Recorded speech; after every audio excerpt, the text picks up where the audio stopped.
Hi అండి YouTube family అందరికీ నమస్తే. నేను ఒక్కరి గురించే మాట్లాడాలనుకుంటా. ఒక్కరి గురించి మాట్లాడాలనుకుంటున్నాను.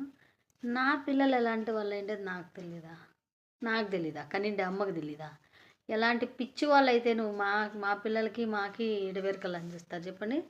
మీరెవ్వరేం చెప్పినా ఏది ఒకసారి చెప్పండి. మీకు దమ్ముంటే ఎవరన్నా కానీ నా పెద్ద కొడుకుని కానీ, నా చిన్న కొడుకుని కానీ నేను లేనప్పుడు నన్ను తిట్టండి, మీకు తెలుస్తుంది నా మీద ప్రేమ ఉందా లేదా అనేసి. ఎందుకు ఇలాంటి పిచ్చి మాటలన్నీ మీరు మాట్లాడుకుంటారు? ఎందుకు మాట్లాడుకుంటారు? నా బిడ్డలు, నా భర్త ఎలాంటి వాళ్ళు, నాకు ఏం రెస్పెక్ట్ ఇస్తారో అన్నీ నాకు తెలుసు. ఎందుకు ఊరూరికనే ఏదేదో మాట్లాడతారు మీరు? ఎందుకు చెప్పండి? అవంతా వినొద్దండి మీరు మనసులో. ఎవరెవరి ఫ్యామిలీ గురించి వాళ్ళకి తెలిసి ఉంటుంది. నాకు ఎంత రెస్పెక్ట్ ఇస్తారో, నన్ను ఎంత ప్రేమగా చూసుకుంటారో నాకు అన్నీ తెలుసు. ఓకేనా? ఇంకొకటి ఏం చెప్పాలనుకుంటానంటే, ఎవరో వాళ్ళ గురించి మనకు అవసరం లేదు, వాళ్ళ పేర్లు మనకు అవసరం లేదు. నేను సాకినంత నువ్వు సాకిండే దాంట్లో నేను 10 రెట్లు ఎక్కువ, 1000 రెట్లు ఎక్కువ సాకింటాను. నా పిల్లలకి ఎట్లా సాకినాను, ఎట్లా పెట్టినాను అది నా పిల్లలకు తెలుసు, నాకు తెలుసు. పిల్లల గురించి టాపిక్ ఎందుకు వచ్చిందక్క అంటారా? పిల్లల గురించి ఏం టాపిక్ అంటే, నీ కొడుకు నిన్ను బాగా చూసుకుంటాడా, నిన్ను బాగా మాట్లాడతాడా, నీ కొడుకులు నిన్ను బాగా ప్రేమగా చూసుకుంటారా? అసలు ఈ మగ పిల్లలు ఎందుకు? ఆడబిడ్డ ఏంటే బాగుండు, అది ఇది ఎందుకు? మనకు భగవంతుడు ఇచ్చిండే ఫలం అది మనకు కావాలి అంతే. ఆ మాటలతో పని ఏముంటుంది?